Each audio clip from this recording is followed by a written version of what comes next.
Halo Marketeers, selamat datang di Sosok Merah Putih. Program ini Marketeers TV hadirkan khusus untuk menyambut Hari Kemerdekaan Republik Indonesia ke-76 tahun. Selama sebulan penuh, Marketeers TV akan menghadirkan berbagai konten untuk memperkuat kembali rasa kecintaan dan nasionalisme pada negara ini dalam program Semarak Nusantara. Saya Bianca Astira yang akan menjadi host acara pada hari ini. Nah, kali ini saya akan membawakan tema Sosok Merah Putih. Kami akan mengangkat semangat persatuan dari berbagai tokoh dengan latar belakang yang berbeda. Sosok satu ini merupakan putri dari Presiden Republik Indonesia keempat, Bapak Abdurrahman Wahid. Ia adalah psikolog yang aktif dalam berbagai upaya dan gerakan yang mengusung semangat keragaman dan kebinekaan. Pada tahun 2019, ia ditunjuk Menteri Perencanaan Pembangunan Nasional sebagai Duta Sustainable Development Goals Indonesia. Mari kita sapa terlebih dahulu perempuan luar biasa Alisa Wahid, Koordinator Nasional Jaringan Gus Durian Indonesia. Bangga sekali saya Bu bisa berbincang dengan Bu Alisa nih. Terima kasih untuk waktu yang diberikan ya Bu. Terima kasih Mbak. Halo para marketers. Senang sekali bisa ngobrol-ngobrol ini. Baik. Bagaimana kabarnya nih Bu? Alhamdulillah dengan berbagai keterbatasan ya, dengan situasi yang penuh tantangan dari 2020 sampai 2021 ini, tapi kita masih bisa berkarya lah gitu dengan apa istilahnya menyiasati, beradaptasi dan menyesuaikan diri dengan situasi ini. Baik, jadi selama pandemi ini kesibukannya apa Bu Alisa? Ternyata banyak sekali. Ternyata justru karena kita banyak menggunakan platform online, maka pekerjaan itu seperti tidak ada habisnya.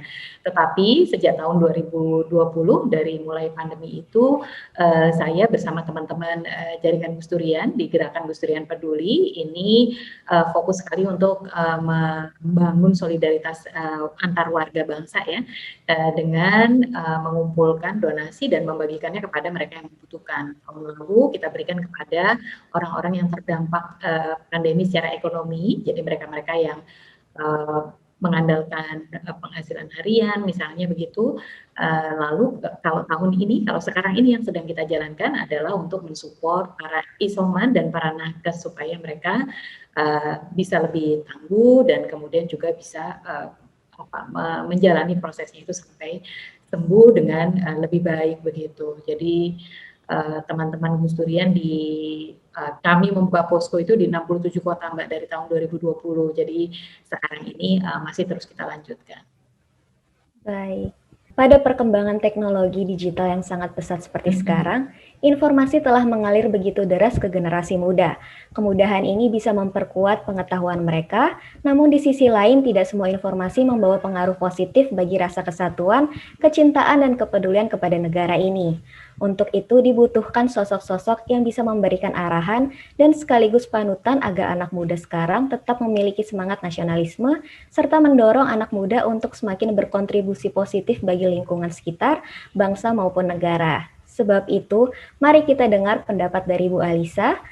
Sosok merah putih kali ini terkait nasionalisme itu sendiri. Menurut Bu Alisa, apa rumusan atau makna yang tepat nih Bu untuk nasionalisme di era sekarang ini? Nasionalisme itu secara singkat saja ya kalau untuk para marketers yang masih muda, kemudian juga untuk para marketers yang sudah senior tapi ingin mendidik anak-anak muda, nasionalisme itu kan rasa cinta kepada bangsa, merasa bahwa akar saya ada di sini, di nation ini, di bangsa ini, gitu. Nasionalisme itu pandangan yang menyatakan bahwa sebagai warga bangsa ini, apa yang saya lakukan ya terikat kepada tanah di mana saya hidup ini atau di mana saya berasal. Begitu, itu nasionalisme Mbak. Jadi kecintaan pada bangsa, merasa bahwa dia berakar dari bangsa ini dan karena itu apapun yang dia lakukan terikat pada bangsa ini. Baik, jadi apapun yang mereka lakukan untuk memperlihatkan nasionalisme itu sendiri bisa dilakukan di antara lingkungan sekitar juga ya Bu? Iya, tentu saja. Jadi apapun yang dilakukannya itu dia tidak lepas dari akarnya gitu. Seperti pohon itu kan biasanya semakin dalam akarnya, pohon itu akan semakin kuat ya. Kita tahu misalnya prinsip pohon bambu. Pohon bambu itu 5 tahun pertama itu dia di atas permukaan tanah hanya kecil saja gitu, pendek. Nah, tetapi 5 tahun itu ternyata dia mempersiapkan akarnya sampai dalam sekali, dan setelah 5 tahun dia akan mengalami pertumbuhan yang sangat dahsyat. Pohon bambu itu kalau kita lihat tinggi satu begitu ya, tinggi sekali, tapi kena angin dia nggak patah gitu. Kenapa? Karena akarnya menghunjam. Itulah nasionalisme untuk kita sebagai warga bangsa. Baik. Lalu menurut Bu Alisa sendiri, sejauh mana sih relevansi nasionalisme ini di era globalisasi seperti sekarang? Iya, ini memang tantangan kita yang paling besar begitu. Bagaimana menyeimbangkan antara kita sebagai warga global dengan kita sebagai warga Indonesia. Globalisasi yang dipicu oleh teknologi informasi dan teknologi transportasi memang membuat pertukaran kebudayaan, pertukaran nilai, pertukaran tradisi itu mudah sekali terjadi begitu. Kalau zaman dulu ya susah gitu ya. Saya ingat Gus Dur misalnya ketika berangkat ke Mesir itu 26 hari naik kapal barang tuh gitu. Sehingga beliau nggak pulang-pulang ke Indonesia selama belajar di Mesir itu. Tapi sekarang ini untuk pergi ke Mesir hanya butuh 8 jam, 9 jam gitu. Jadi sekarang kita ke Mesir, besok bisa balik gitu ya. Jadi itu membuat mobilisasi penduduk menjadi sangat tinggi, kemudian interaksi antar budaya menjadi sangat tinggi. Nah, dampaknya adalah terjadinya budaya hibrid. Itu yang barangkali kalau kita tidak mampu menyeimbangkannya dengan baik, membuat orang itu kehilangan akarnya. Makanya kenapa saya menggunakan kata akar, karena sebetulnya globalisasi tidak perlu ditakutkan kalau akar kita kuat di dalam nasionalisme kita itu, begitu. Jadi nggak kemudian kita menutup diri begitu, tetapi justru mengambil posisi seimbang antara hal-hal yang baik yang datang dari luar dengan hal-hal yang menjadi akar dari kita sebagai bangsa Indonesia. Baik, setuju. Jadi dengan adanya arus informasi yang begitu deras juga, kalau misalnya akarnya kuat itu nggak menakutkan juga ya, nggak masalah ya. Iya. Termasuk lewat sosial media nih Bu. Jadi bagaimana agar pembahasan tentang nasionalisme ini bisa tetap menarik bagi generasi muda? Ya, kita memang harus selalu menyesuaikan ya, beradaptasi atau agile gitu ya, mengikuti perubahan. Nilai-nilai itu sifatnya universal dan menetap, Mbak. Nilai-nilai keadilan misalnya gitu, mau dibawa ke sudut dunia manapun, keadilan itu ya tetap menjadi sebuah nilai yang penting begitu. Atau harmoni itu juga kita selalu menganggap bahwa Indonesia itu negara Bhinneka Tunggal Ika, lalu kemudian kita berpikir bahwa orang lain nggak bisa ya melakukan itu. Tidak juga. Di negara-negara yang lain juga ada keberagaman kan begitu. Jadi kenapa? Karena dia sifatnya universal. Keberagaman dan harmoni itu universal. Sehingga dia timeless, klasik, tidak berubah. Nah, untuk kita sebagai bangsa Indonesia, nilai-nilai yang paling klasik, nilai-nilai paling esensial itu adalah nilai-nilai Pancasila, Mbak. Gitu. Pancasila itulah yang membuat kita kemudian, dan Bhinneka Tunggal Ika itu menjadi akar kita yang paling kuat gitu ya. Nah, selama nilai-nilai ini masih ada, maka kita akan bisa hidup sebagai bangsa yang besar. Masalahnya dengan perkembangan teknologi tadi itu dan perkembangan zaman, arus informasi itu, memang dibutuhkan cara yang berbeda untuk menanamkan nilai-nilai ini. Nilainya sama, cara penanamannya yang berbeda. Dan saya meyakini bahwa apa yang dilakukan oleh teman-teman marketers ini menjadi cara yang berbeda itu gitu, dengan mengajak bicara orang-orang gitu, kemudian membicarakan hal-hal yang sifatnya akar kebangsaan tadi itu. Harapan kita kemudian anak muda lebih mau untuk merefleksikan dirinya sendiri, untuk melihat dirinya sendiri sebagai bagian dari bangsa yang besar ini. Nah, ada banyak sekali cara yang berbeda-beda itu ya gitu. Justru kita nggak boleh kemudian terjebak dalam cara-cara lama gitu, misalnya indoktrinasi atau metode ceramah barangkali udah nggak cocok tuh dengan anak muda sekarang. Anak muda sekarang mungkin dengan talk show, dengan content creating itu mereka akan lebih cepat nyambungnya. Nah, kalau kita tidak mampu beradaptasi secara agile, kita bisa kehilangan akar ini, akar kita kemudian menjadi sangat dangkal, hilang dan tidak bisa mempertahankan kekhasan Indonesia, begitu.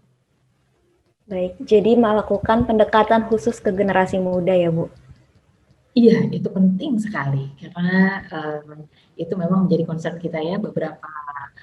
Kita masih beberapa waktu terakhir ini kita melihat, kita harus mengakui bahwa kita masih kurang adaptif nih gitu. Kita masih kurang kerja keras untuk membangun nasionalisme pada jiwa anak-anak muda.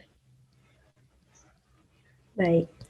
Nah, kalau kita lihat di medsos sekarang ini kan banyak nih Bu yang mengolok-olok negara sendiri dan malah memuji negara lain karena akibat pertukaran informasi yang sangat dinamis. Nah, bagaimana Bu Alisa menanggapi fenomena itu?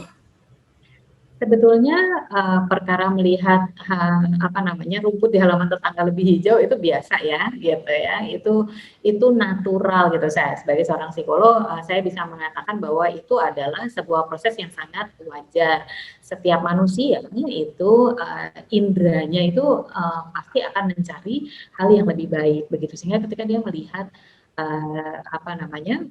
kehidupan yang lebih baik di tempat lain, itu kemudian menjadi sesuatu yang sangat wajar. Tetapi kita juga mesti ingat bahwa itu sifatnya, kalau orang Jawa bilangnya uang sinawang, Mbak, gitu. Jadi kalau kita memandang lebih jauh, kita memang tidak bisa melihat detil-detilnya dan kita tidak bisa melihat apa yang ada di baliknya, gitu. Nah, inilah yang sebetulnya perlu kita perkuat pada diri anak-anak muda, gitu, pada orang-orang yang menilai terlalu tinggi hal-hal yang ada di luar dan lupa bahwa kita sendiri juga punya hal-hal yang sangat berharga. Kalau istilah anak zaman sekarang, kurang piknik gitu. Jadi orang-orang yang sering piknik, banyak bergaul dengan orang dari berbagai penjuru dunia, justru akan menyadari bahwa Indonesia tuh punya banyak sekali hal yang dapat penghargaan ya dari dunia. Indonesia adalah role model untuk persatuan di tengah keberagaman. Indonesia adalah role model proses demokratisasi yang sangat baik. Banyak negara bareng dengan Indonesia pada akhir tahun 90-an itu mengalami reformasi begitu. Tetapi yang benar-benar jalannya bagus itu Indonesia gitu, dengan segala tantangannya ya gitu. Atau tentang bagaimana agama dan negara itu bisa berjalan beriringan, itu Indonesia menjadi patokan dunia begitu. Tapi kalau kita tidak banyak bergaul dengan orang-orang dari luar negeri gitu ya, dari negara-negara lain, itu justru kita akan menganggap bahwa Indonesia tuh nggak ada apa-apanya dibandingkan yang lain. Enggak juga. Indonesia punya tantangannya, negara-negara lain juga punya tantangannya. Nah, jadi anak muda nggak perlu untuk membatasi pergaulannya, nggak perlu. Tetapi membatasi pergaulannya dengan semangat yang lebih seimbang, itu aja gitu. Bisa dengan mengenali negara sendiri juga dulu ya Bu, berarti? Iya, itu tentu penting ya. Kita perlu mengenal diri sendiri sebelum kita bisa merasa bangga pada negara kita, dan itu perlu diseimbangkan dengan apa yang kita pelajari dari negara-negara lain. Prinsip Johari Window itu Mbak di pelatihan-pelatihan motivasi itu sering diperkenalkan ya. Kita tahu apa yang kita tahu apa yang orang lain tidak tahu tentang negara kita, dan barangkali orang lain tahu tentang negara kita yang kita nggak tahu karena kita ada di dalam negara kita sendiri gitu. Nah, semua proses ini perlu untuk kita eksplorasi supaya kita bisa lebih tajam, lebih dalam, lebih berakal. Baik, kalau gitu berarti sopan santun di media sosial juga sepertinya perlu diperhatikan ya Bu. Bagaimana nih membentuk sikap ini? Ya, kadang-kadang memang mudah sekali untuk kita ini kehilangan kesabaran begitu ya di media sosial, terus kemudian kita merasa bahwa aku berhak loh gitu. Jadi ternyata nih Mbak, berdasarkan riset, ada perasaan berhak itu yang lebih tinggi pada diri milenial. Gitu. Kenapa? Karena memang dia banyak ya, faktornya banyak sekali. Saya pernah menulis tentang ini di Kompas begitu.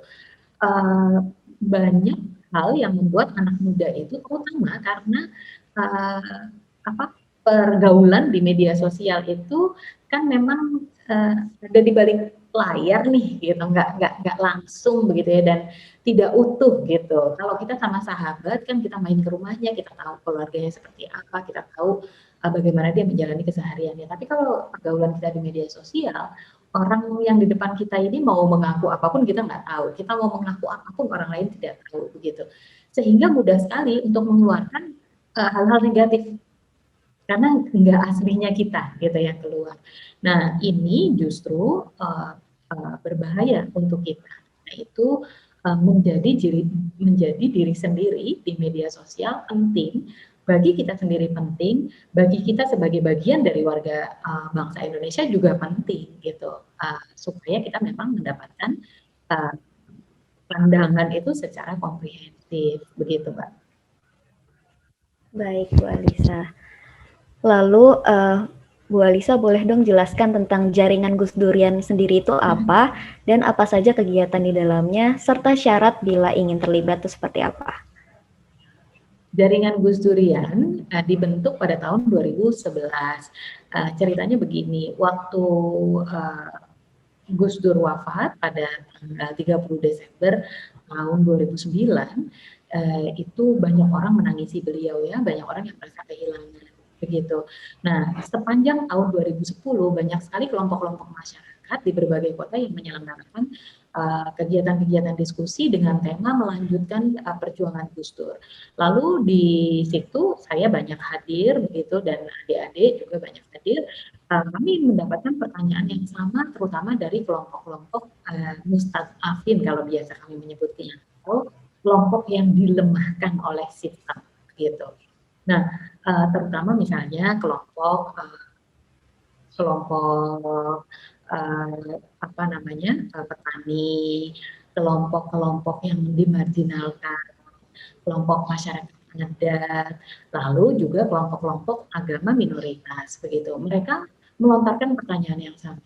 Dulu kalau ada apa-apa kami mengadu pada Gus Dur, tapi kalau sekarang siapa? Begitu. Nah, karena pertanyaannya ini banyak banget gitu, sehingga akhirnya kami sekeluarga juga harus berpikir gitu ya, bagaimana dong ini gitu, karena ini ternyata adalah legacy dari seorang Gus Dur. Lalu akhirnya kami berbagi tugas, saya diberi tugas untuk membangun jejaring murid-murid Gus Dur yang ada di berbagai penjuru dunia. Nah, itulah yang kemudian saya temui, saya ajak, ayo mau nggak kita bareng-bareng ya meneruskan apa yang dulu diperjuangkan oleh Gus Dur. Bukan untuk Gus Durnya, tetapi justru untuk bangsa begitu. Akhirnya kami beri nama ini sebagai Jaringan Gus Durian. Gitu sih sebetulnya, sederhana ya Mbak ya gitu. Jadi ini orang-orang yang merasa dirinya sebagai murid Gus Dur, mengambil inspirasi dari Gus Dur, dan berkeinginan untuk merawat apa yang diteladani dari Gus Dur itu dalam kehidupan berbangsa dan bernegara ini. Nah, jadi jaringan Gus Durian itu sekarang sudah ada di 160 kota di seluruh Indonesia dan di berbagai kota di dunia. Begitu. Jadi ada jaringan Gus Durian, ada komunitas Gus Durian di Teheran misalnya, atau di Thailand, atau di Saudi, begitu banyak lah ya gitu, di Inggris begitu. Jadi ini adalah jejaring murid-murid Gus Dur, tetapi kerja kami itu bukan memuji-muji Gus Dur. Kerja kami itu, kami merasa itu lebih berat, yaitu mengambil teladan dan kemudian mengaplikasikannya dalam kehidupan yang sekarang. Sehingga sekarang ini yang namanya jaringan Gus Durian itu bekerja pada isu demokrasi, isu hak asasi manusia, isu kemerdekaan multikulturalisme atau persaudaraan lintas iman, dan kemudian isu pemberdayaan masyarakat begitu. Jadi kerjanya bisa macam-macam di ruang yang berbeda-beda, tetapi semangatnya adalah semangat menjunjung tinggi kemanusiaan dan keadilan begitu. Dengan 9 nilai utama Gus Dur yang kami tetapkan untuk kami pegang nih ya. Jadi kalau bangsa Indonesia itu punya Pancasila. Kalau Gus Durian selain Pancasila, dia juga memegang 9 nilai utama Gus Dur untuk memberikan respons pada saat harus berhadapan dengan situasi-situasi tertentu. Misalnya pemberantasan korupsi. Bagaimana kita mau Gus Durian mau terlibat? Ya harus dengan menggunakan kacamata 9 nilai utama Gus Dur itu. Nah ini jaringannya tidak berpolitik praktis ya Mbak gitu. Jadi sisi Gus Dur yang berpolitik itu tidak di jaringan Gus Dur yang dirawatnya gitu. Ini jaringan yang khusus untuk kerja-kerja ke masyarakat. Baik, berarti nilai-nilainya ya Bu yang diambil. Betul nilai-nilainya. Jadi seorang Gus Durian tidak bisa berlaku tidak adil atau menindas gitu karena ada nilai keadilan, ada nilai pembebasan dari setiap bentuk kekerasan dan penindasan.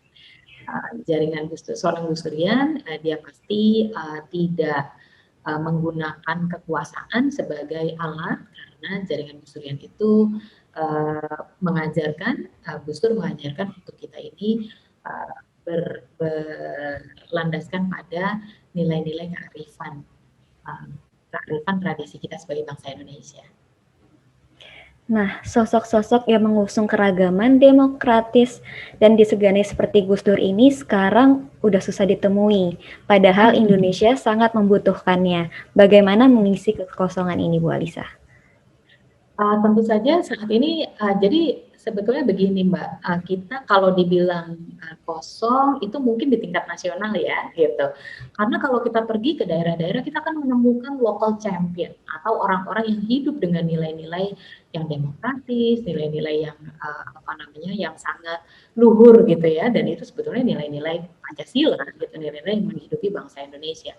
Tetapi karena dia bekerja di tingkat lokal, berakar begitu di tingkat lokal, ini kemudian tidak muncul di panggung nasional. Itu yang yang saya rasakan ya ketika sudah berkeliling ke seluruh Indonesia, saya ketemu kok dengan banyak sekali manusia-manusia Indonesia yang Pancasilais dan unggulan gitu.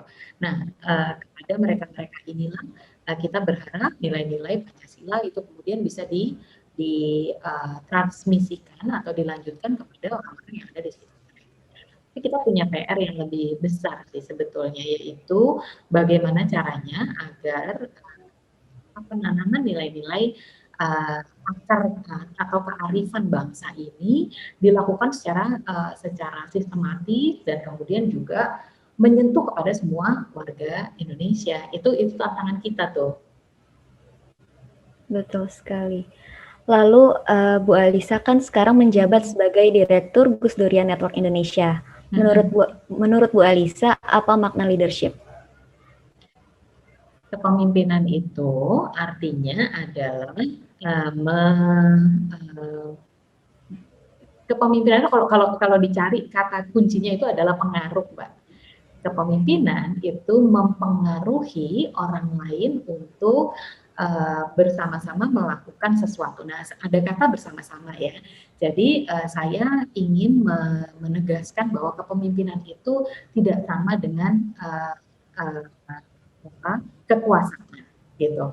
Orang bisa punya kekuasaan tapi dia belum tentu bisa menjadi pemimpin gitu. Nah, kepemimpinan itu dia mengilhami, dia mendorong, dia mengajak orang-orang lain atau para pengikutnya untuk bergerak ke satu arah yang ada dalam visinya. Jadi seorang pemimpin pasti dia punya visi, ini mau menuju kemana begitu. Dan dia juga punya kemampuan untuk menginspirasi dan mengajak orang-orang lain untuk bergerak bersama. John C. Maxwell itu mengatakan bahwa kepemimpinan seorang pemimpin itu harus berada di depan yang dipimpin. Harus ada jarak yang cukup sehingga orang-orang yang dipimpin tahu mengikuti siapa dan arahnya kemana. Tapi jarak itu tidak boleh kejauhan supaya para pengikut ini juga tetap relate gitu ya, tetap merasa nyambung, tetap merasa ada hubungan dengan si pemimpinnya.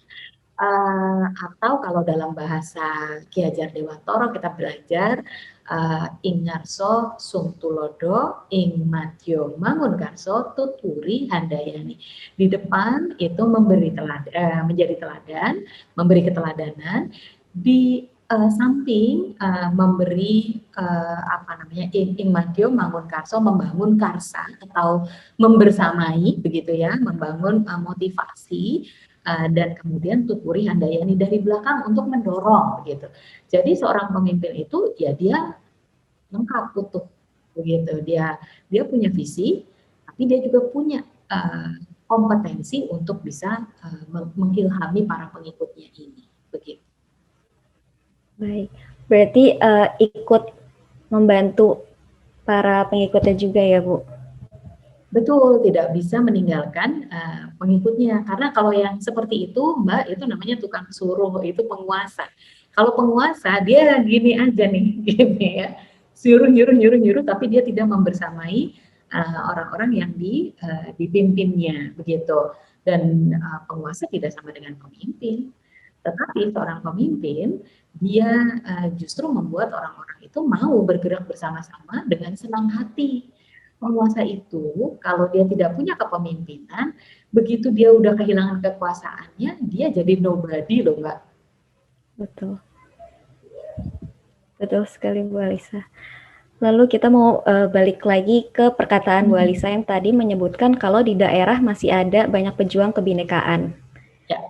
Nah, apa artinya kita masih bisa tetap optimis bahwa Indonesia bisa menjadi negara yang menjunjung keberagaman dan nyaman bagi semua golongan? Iya, saya sih masih meyakini itu Mbak. Walaupun kita harus mengakui bahwa tantangan kita semakin berat, gitu ya.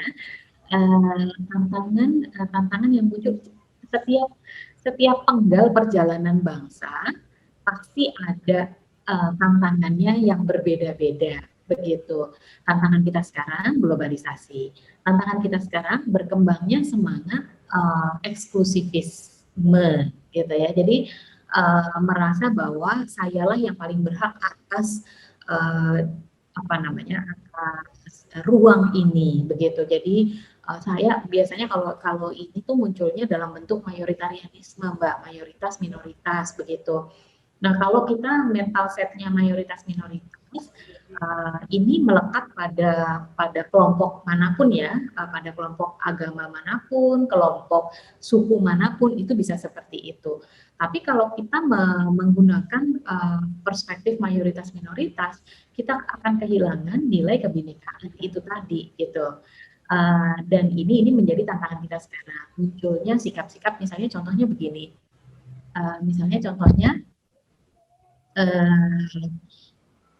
Sikap-sikap yang memandang misalnya begini contohnya, saya ini orang Jawa Timur ya, tapi sekarang saya tinggal di Jogja begitu. Nah, kalau sikap mentalnya masih mayoritarianisme berdasarkan darah gitu ya, maka bisa jadi kemudian orang seperti saya itu nggak dapat tempat begitu di lingkungan masyarakat Jogja, dianggap sebagai kan kamu orang Jawa Timur begitu, atau Jawa luar Jawa, atau orang Jawa ketika berada di mana Maluku Tenggara misalnya, kemudian dia tidak boleh berkiprah karena dia bukan putra daerah gitu. Nah ini tantangan kita. Belum lagi kalau membawa agama gitu, bahwa agama saya mayoritas di sini, karena itu semuanya harus ikut aturan saya gitu. Nah ini memang tantangan kita zaman sekarang. Karena itu Bhinneka Tunggal Ika jangan dianggap sebagai sesuatu yang taken for granted gitu ya, bahwa itu secara alamiah pasti akan ada, tidak bisa hilang, tidak bisa menipis. Jangan berpikir seperti itu, karena justru kalau kita merawatnya, maka dia bisa menjadi lebih kuat, akarnya bisa lebih dalam. Tapi kalau kita tidak merawatnya, kita bisa kehilangan landasan nilai-nilai dasar itu. Saya mau ambil contoh ini nih Mbak Bianca. Jadi pada tahun 60-an ya, pada tahun 50-an di dunia waktu itu kan terbagi menjadi dua blok sangat besar ya, blok NATO sekutu dengan bloknya Uni Soviet. Lalu kemudian ada Presiden Tito dan Presiden Bung Karno yang menjadi pelopor untuk gerakan non-blok, nggak mau ikut-ikutan itu dua, begitu. Presiden Tito itu sangat dihormati, tetapi setelah Presiden Tito wafat, ternyata negara yang dipimpin oleh Presiden Tito itu tidak mampu menjaga persatuan di antara kebinekaannya. Jadi Presiden Tito itu sekarang kalau dalam sejarah, dia kemudian ada di mana? Di negara yang sudah tidak ada lagi di muka bumi ini, yaitu negara Yugoslavia. Dulu Yugoslavia menjadi pelopor gerakan non-blok, tapi karena tidak mampu menjaga persatuan dalam keberagamannya, kemudian pecah menjadi negara Serbia, Bosnia, Herzegovina, pokoknya macam-macam lah ya, negara-negara Balkan gitu. Nah, kita harus belajar dari situ. Kalau kita tidak mampu untuk menjaga persatuan di tengah keberagaman kita membiarkan ini, biarkan sajalah kelompok-kelompok ini berkembang semuanya dengan kelompoknya masing-masing. Ya saya kan mayoritas di sini, kalian yang minoritas harus taat dong kepada kami. Gitu. Kalau sikap seperti itu terus-menerus dibiarkan, maka bisa-bisa kita nanti akan pecah seperti negara Yugoslavia yang sekarang hilang dari peta dunia dan menjadi negara yang kecil-kecil karena tidak mampu mengembangkan persatuan. Jadi tetap harus kita jaga kebinekaan ini, Bhinneka Tunggal Ika ini. Nah, caranya menjaga gimana? Dengan memperkuat akar tadi itu, akarnya dalam Pancasila ini. Baik, Bu Alisa. Jadi bisa dibilang untuk menjaga persatuan kita juga harus berbaur, melebur, dan saling menghargai juga ya Bu Alisa? Betul, betul. Ada ruang persaudaraan antara kelompok-kelompok gitu ya. Misalnya sebagai orang Jombang, saya punya persaudaraan dengan orang-orang Jombang yang lain, walaupun saya tinggalnya di Jogja gitu. Atau sebagai orang Islam, saya bersaudara dengan sesama Muslim yang lain. Tetapi ada juga persaudaraan sesama warga bangsa, apapun latarnya, apapun agamanya, apapun sukunya, selama dia warga bangsa Indonesia, kita harus menjaga semangat persaudaraan. Dan ini nanti dua ini dilengkapi dengan persaudaraan sesama manusia yang itu ada di seluruh dunia, gitu Mbak. Betul, setuju sekali Bu Alisa. Masih banyak pertanyaan-pertanyaan menarik untuk Bu Alisa nih. Jangan kemana-mana, kita akan kembali saat lagi.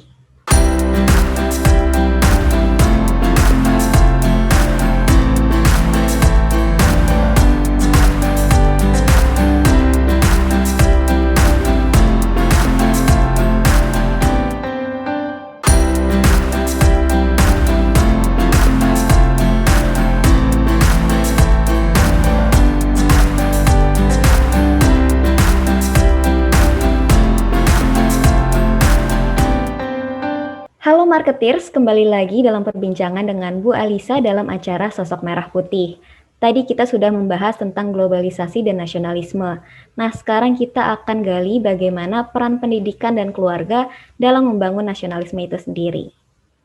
Bu Alisa, prinsip nasionalisme tadi kan kita sudah tahu dilandasi oleh nilai-nilai Pancasila. Pada fase pendidikan mana yang tepat untuk menanamkan nilai-nilai tersebut, Bu? Dan kenapa?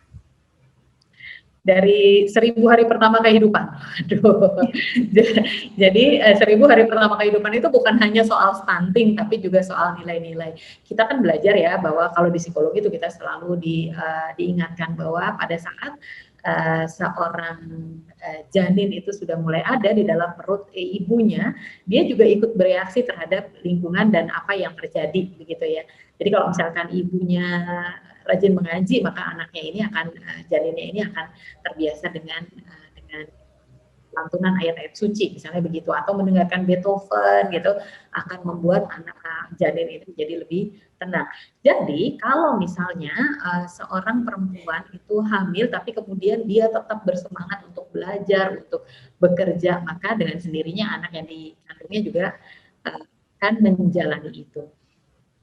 Begitu juga dengan nilai-nilai. Menurut saya, nilai-nilai yang dihidupi oleh si ibu dan si bapak pada saat si bayi ini ada di dalam kandungan itu juga akan tertransmisikan kepada si janin ini. Sehingga nanti pada saat si bayi ini lahir, ya, menjadi bayi, lahir, menjadi manusia yang berdiri sendiri, itu pun kita sudah mulai bisa menanamkan nilai-nilai itu, Mbak. Gitu. Caranya bagaimana? Caranya mudah saja kok sebetulnya gitu, dengan storytelling misalnya ya. Pada saat kita kalau kita sudah punya anak dan anak kita masih bayi, kita meninabobokan dia itu dengan lagu-lagu Indonesia, lagu-lagu kebangsaan misalnya, itu sangat bisa. Dulu anak saya itu salah satu lagu yang mereka ingat sampai sekarang adalah lagu Tanah Airku, Ibu Sut, karena saya meninabobokan mereka dengan lagu itu gitu. Ini yang saya harapkan kemudian bisa menumbuhkan kecintaan atau pemahaman bahwa mereka adalah bagian dari bangsa Indonesia begitu. Nah nanti ketika anak sudah mulai tumbuh begitu ya, dia mulai bertanya banyak hal, kita mulai memperkenalkan gitu satu demi satu gitu. Misalnya Ibu kenapa sih kok kita tinggalnya di Jogja tapi Yanti tinggalnya di Jakarta? Oh ini karena kita sama-sama, memang kita berbeda kota tapi kita sama loh, sama-sama di Indonesia. Misalnya hal-hal seperti itu sangat bisa tuh untuk dikenalkan. Nah kemudian baru masuk ke dunia pendidikan, ekosistem sekolah.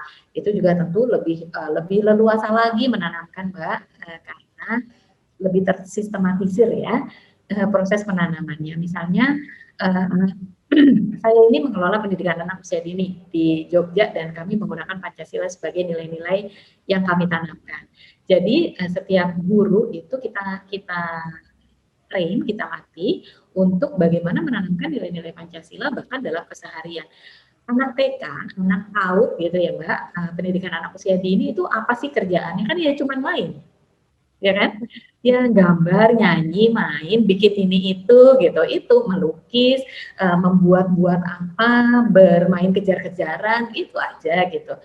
Tapi setiap kegiatan itu bisa diberi muatan nilai-nilai begitu. Nah contohnya misalnya begini, seorang guru ketika hari ini dia ingin menanamkan nilai persatuan Indonesia melalui kegiatan menyanyi, kira-kira apa yang harus dia lakukan?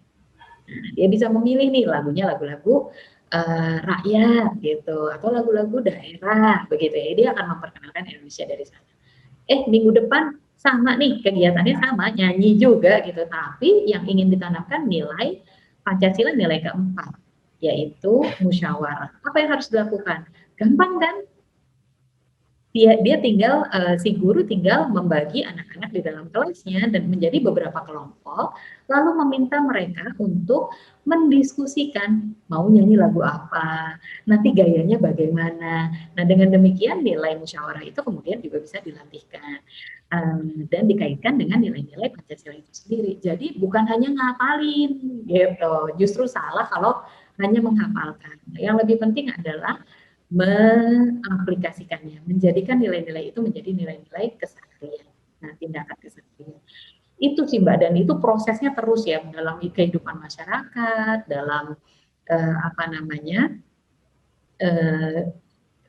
pada saat kita bekerja misalnya gitu, itu kita tetap bisa membawa nilai-nilai keindonesiaan itu. Baik, berarti peran perempuan juga sangat penting dalam membangun nasionalisme ya Bu Alisa? Iya dong, tentu saja. Jadi peran perempuan dan peran laki-laki sama-sama penting. Hanya tantangannya sampai saat ini ruang publik itu masih lebih ramah kepada laki-laki gitu. Maksudnya gimana Bu Alisa gitu. Jadi misalnya begini, kalau kita melihat misalnya kecenderungan atau tren perkawinan anak. Tren perkawinan anak ini di Indonesia sebetulnya masih banyak, Mbak. Dan ini salah satunya disebabkan oleh pandangan bahwa anak perempuan itu nggak perlu punya pendidikan tinggi, yang penting kawin aja cepat. Gitu. Jadi karena anak-anak di daerah-daerah terpencil ini mereka tidak sekolah tinggi, maka mereka kemudian juga tidak punya kegiatan, lalu akhirnya pilihannya ya sudah menikah aja. Gitu. Inilah yang menyebabkan kemudian perempuan belum sama nih aksesnya atau apa namanya jalannya di ruang-ruang publik.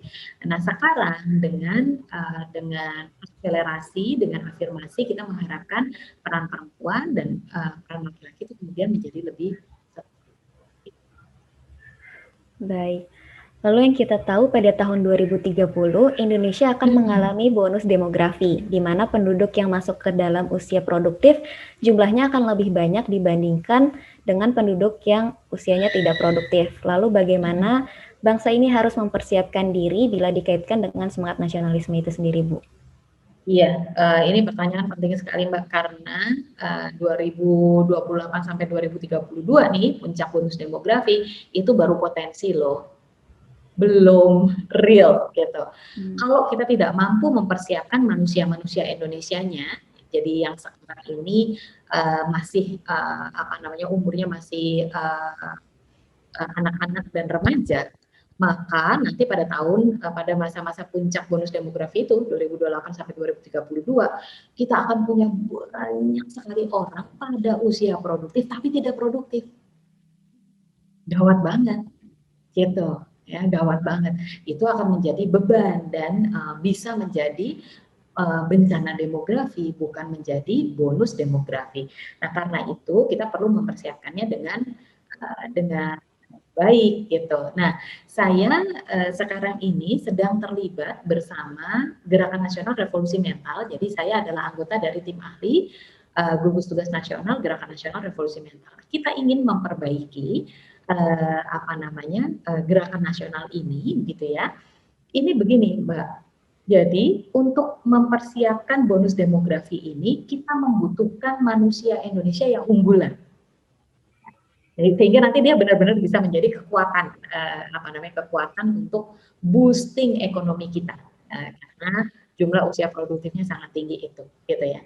Nah, manusia unggulan itu yang seperti apa? Manusia unggulan itu satu, dia perlu punya akar keindonesiaan. Jadi perlu menjadi manusia Pancasilais gitu ya. Akar keindonesiaannya adalah Pancasila itu.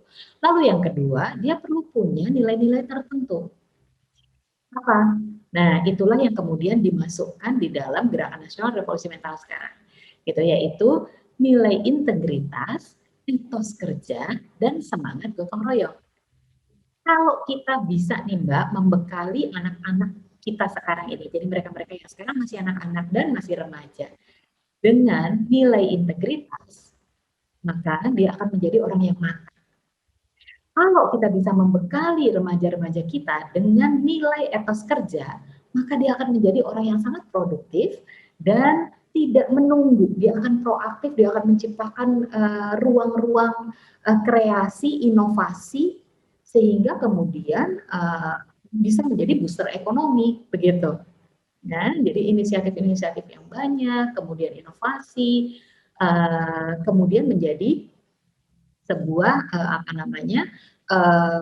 kekuatan ekonomi baru nih anak-anak muda ini gitu karena mereka tidak dicekoi, mereka tidak lagi menunggu mendapatkan kesempatan tetapi mereka menciptakan kesempatan. Itu kalau orang-orangnya punya etos kerja. Nah yang terakhir nilai gotong royong ini menjadi panduan agar kita ini kalau mau maju ya nggak mau maju sendiri begitu.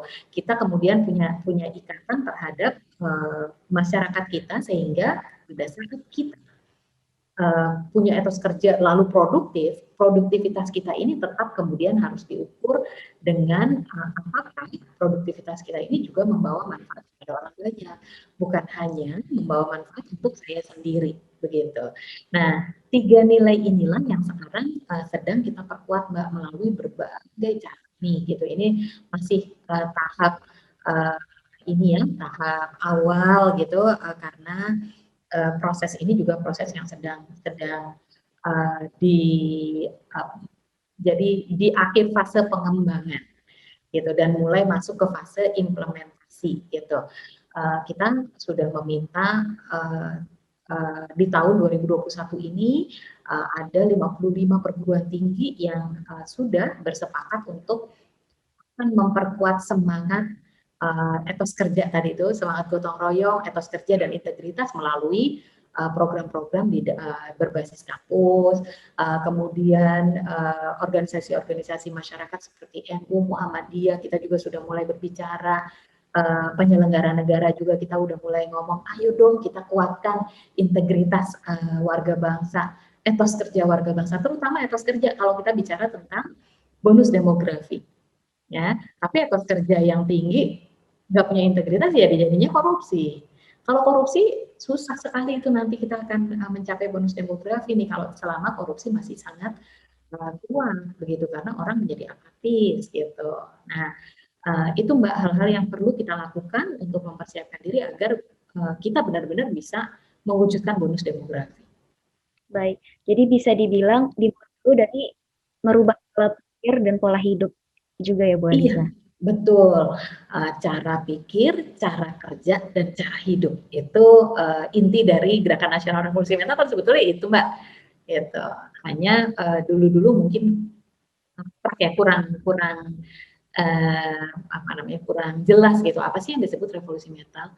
Ternyata setelah kita dalami revolusi mental itu gitu. Baik. Lalu terkait kepemimpinan lagi nih Bu Alisa. Saat ini negara kita juga masih kekurangan sosok pemimpin perempuan. Bagaimana mendorong perempuan untuk bisa tampil di tingkat nasional? Ya, yang pertama tentu saja dengan mempersiapkan mereka sejak awal. Ya. Mempersiapkan mereka sejak awal itu berarti di bangku sekolah. Kita perlu sadar bahwa bagi perempuan masih banyak sekali barrier atau tantangan sehingga mereka tidak benar-benar mau untuk mengaktualisasikan seluruh potensi dirinya, misalnya terkait dengan multiple roles gitu atau peran ganda gitu. Saya ingin mengajak para marketeers untuk melihat contoh dari Jacinda Ardern gitu. Jacinda Ardern, Perdana Menteri Selandia Baru, itu datang ke sidang umum PBB membawa bayinya karena bayinya itu baru umur 4 bulan gitu. Jadi dia masih menyusui dan dia ingin memberikan pesan kepada dunia bahwa sistem kita ini sekarang ini ternyata masih belum memberikan ruang kepada perempuan itu secara utuh gitu. Perempuan tuh harus menjadi seperti laki-laki untuk bisa aktif di ruang publik yang dia melupakan fungsi-fungsi fungsi-fungsi hakikinya gitu. Apa sih namanya? Kok saya kehilangan kata ini. Jadi kalau perempuan itu yang tidak bisa diserahkan kepada laki-laki itu kan adalah mengandung, menyusui, melahirkan, gitu ya. Nah, mestinya ruang publik itu juga melihat bahwa ada hambatan di saat ini. Perempuan masih disuruh untuk memilih kalau dia mau aktif di dunia publik, dia harus meninggalkan peran dia sebagai seorang perempuan gitu, seorang ibu. Gitu. Harusnya seperti pesannya Jacinda Ardern, terimalah perempuan dengan segala kekhasannya, gitu, segala yang melekat pada dirinya itu, gitu. Jadi ruang menyusui di ruang-ruang kerja misalnya itu juga perlu, itu sebagai salah satu wujudnya gitu ya Mbak. Nah kalau barrier ini sudah sudah disadari gitu ya oleh masyarakat yang lebih luas, oleh sistem sosial dan sistem struktural kita, maka kemudian perempuan bisa maju ke depan dengan lebih leluasa. Nah, lalu barrier yang kedua adalah ketika misalnya masih ada sistem yang kurang setara di dalam misalnya remunerasi di dalam perusahaan itu kadang-kadang kan untuk posisi yang sama, job desk yang sama untuk perempuan dan untuk laki-laki itu kemudian buat laki-laki lebih tinggi gitu. Masa sih? Oh masih banyak sekali yang mengalami seperti ini gitu ya. Dan ini salah satu barrier bagi perempuan juga begitu. Lalu kemudian peran laki-laki di dalam rumah, peran domestiknya itu juga perlu untuk diperkuat juga gitu, sehingga semuanya menjadi lebih setara. Nah kalau ini barrier-barrier ini sudah kita sisihkan gitu ya Mbak Bianca, barulah kemudian perempuan itu bisa hadir secara utuh. Dan perempuan itu sudah pasti sebagai seorang individu, dia akan membawa banyak hal, banyak aspek dalam kepemimpinannya, begitu. Bahkan kalau menyitir beberapa penelitian, banyak sekali sisi-sisi feminin yang ini sekarang masih lebih banyak ada pada perempuan, tapi sangat diperlukan dalam kepemimpinan di masa sekarang ini. Misalnya ini apa namanya, semangat